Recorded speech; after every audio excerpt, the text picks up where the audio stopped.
Lions TV, we are sponsored by Regal Elevators and Lifts Consultants Limited, a company that is owned and operated by a Millwall fan, just like every single one of the sponsors that you can see in and around me. If you are going to do a bit of business, then please keep it in the Millwall family and check out all of our sponsors' website links in the description below. This is your post-match analysis video for Saturday's win on the road. Finally, we're off the mark away from home in sunny Wales, and tomorrow's pre-match prediction where we face Wigan at the Den, and we are looking for our third straight win. But before we get to that, let's shoot back to Saturday in Swansea and check out the first team 11 that Gary Rowett picked to start the match. So I said it at the time, and I'll say it again even after looking into it. I'm not sure what the formation was Saturday and who was playing where, but fuck me, did it work? We had injuries late on to Jason Malumbi and Shane Ferguson. So Junior Tienza, James Brown and Billy Mitchell all travelled with the squad, and Billy Mitchell and James Brown both got on the bench. Tom Bradshaw obviously was on the bench, and I'm not sure whether it was planned or whether he had a late twinge or whatever, but he definitely came on. So I don't know, or whether the gaffer had in mind to keep him fresh for Tuesday's game against Wigan, but it doesn't matter. It worked. But Varson started up front. This is the team that the intranet will tell you that our formation was. And listen, make your own minds up. But as I said, it worked. It was definitely three centre-backs, Pearce, Hutchinson and Cooper, which I like, by the way. I like a lot. Have we got ample cover in that position to go forward with that formation? Should one of them get injured? Well, Murray Wallace can play there, can't he? Murray Wallace, I thought, done very well at left-back, and Marlon Romeo, especially as, it was more wing-backs. Wing-backs suits Marlon. I don't think it's going to suit Murray Wallace, obviously with Swansea having pacey wingers and legs, and Murray Wallace not being, I said before, I think he's a good player for us. I think he's effective, maybe not the most mobile, but in very good shape, the boy, and he got up and back well, and he played very well for me, Murray Wallace again. The three centre midfielders were Sean Williams, Ben Thompson. I don't know whether Jed was in there. I think it was Mahoney, if I'm honest. I think Mahoney was in there, the left side of the three. That was what I thought was happening. I thought Mahoney did well. He just lacks a turn of pace that I think he had at the start of the season. Very tricky, very good on the ball. And again, was that his first start? I think that was his first start for a while. So he come off, but I'm expecting Mahoney to retain his place in the team now, especially going in against Birmingham next week. And I'm excited about that to see how he goes forward. Ben Thompson, obviously, congratulations to Ben Thompson, because he is now a father, a very young father.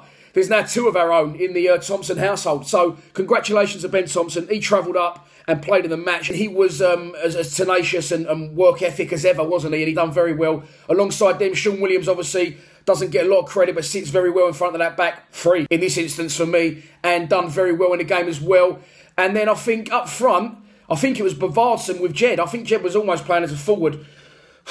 Honestly, I've said all I need to say about Jed Wallace's performance, and again, I'll go back to people digging me out and having a pop at me for saying I was slagging Jed off. I wasn't slagging Jed off. It was constructive criticism, and now Jed is as good as he used to be, and he had a minor dip in form. Maybe injuries played a part in that, but it's good to have him back. It was literally like watching a kids' football match. You've got a kids' football match, and you've just got one kid that is just so far in front of the rest of them, is just running rings around everyone. That was what it was like Saturday, and we was well worthy of our win. I was going to say well deserved of our win. Then I thought go with well worthy, and I thought my teeth might pop out of my head. Then I remembered they're my own teeth, not someone else's, so they're not going to go anywhere. But listen, Swansea started out okay. They started out a couple of early chances, and again, listen, Bulkowski, for people saying Bulkowski was unbelievable, Bart played very well, but Bart's a goalkeeper that's paid to save a football, and if you've got a good shot stopper in goal, which you should have at this level for the amount of money they're all on, brilliant, and we don't want to take him for granted by any means, but once again, please, Gaffer, fucking get him signed in January if we can. Back three, I said, covered it. Midfield, covered it. Murray Wallace, Romeo, covered it. I think, listen, everyone did well. You don't go to a team in fourth place and not put in a good performance. Probably Gary Rowett was the best performance of the day, because it may seem like small steps, it may seem like early days, but he's just moved heaven and earth, in my opinion, and done very obvious, very basic things that need to be done, as in retaining the ball, as in, for me now, more than retaining the ball, he's decision-making when it comes to when we're winning games and game management. It's fucking second to none.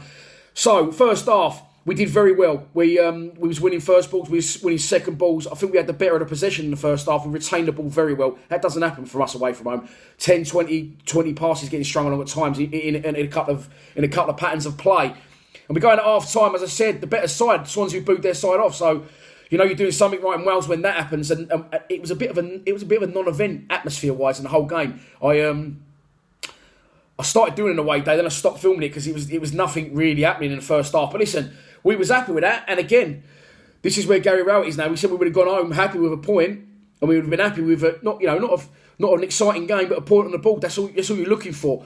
But second half, we came out, we weathered an early storm, first 10-15, and then after that, we asserted ourselves in the game. Jeb Wallace got one free kick and put it straight into the palm of the hands. And if you see my video from my goal reaction online TV, you will see what I said next. Come on, Jeb, we need more from you this time, mate.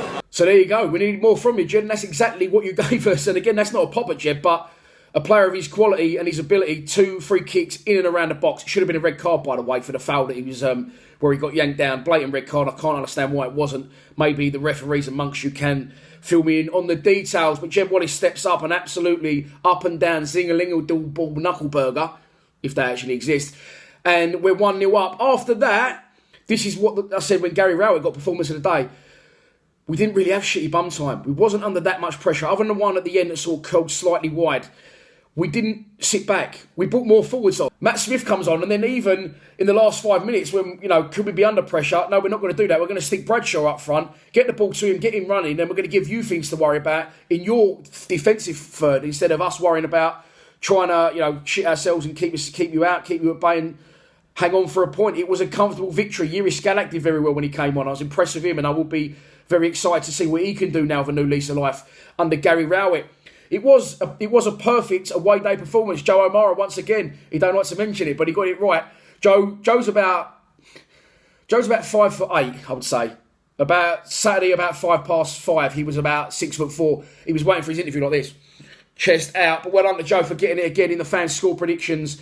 The only thing Joe did say, he thinks it will be a bit of a smash and grab, which he held his hands up after the game and said it definitely wasn't a smash and grab. It was a comfortable, professional, well-worthy again victory away on the road at Swansea, and long may it continue into Saturday's game at Birmingham. Again, we're on the road against Gary Rowett's old club, but before that, we've got to get on to tomorrow's match. So tomorrow we are at home under the lights. We are at home to Wigan Athletic. They currently sit 20th in the table and are only 1 point off the drop zone. They are without a win in 5, and they have lost their last 4 straight games. Last time out, losing 2-1 to Stoke City, who are actually in 23rd place. So things aren't looking fantastic for Wigan at the minute, but it will be very Millwall, wouldn't it, to go and win away at Swansea and then draw a game 0-0 at home that we are expecting to win comfortably. Do I think that will happen tomorrow? I'm not sure. We've had a little bit of, not dealings with Wigan, we've had a little bit of crossed paths with Wigan, haven't we, over the summer especially, where we was in for Jamal Lowe, thought we was going to get him. He decides to go up there for some fucking reason, God knows why. And then Kiefer Moore was also linked with from Barnsley. He ends up going to Wigan.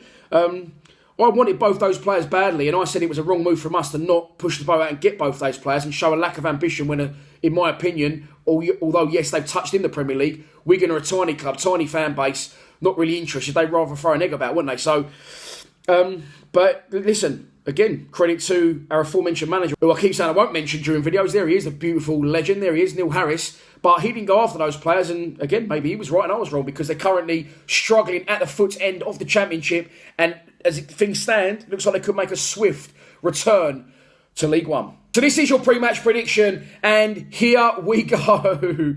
My heart says and form says that we should, after beating Charlton and Swansea, 2 decent sides in this division, we should absolutely run right tomorrow at home to Wigan, but there'll be about 3 Wigan fans there. Unfortunately, I've got to say, I don't think there'll be many Millwall fans there, which is disappointing, but, coming up to Christmas, I'm not going to slag anyone off, and no, I don't get my tickets for free before you all think I do.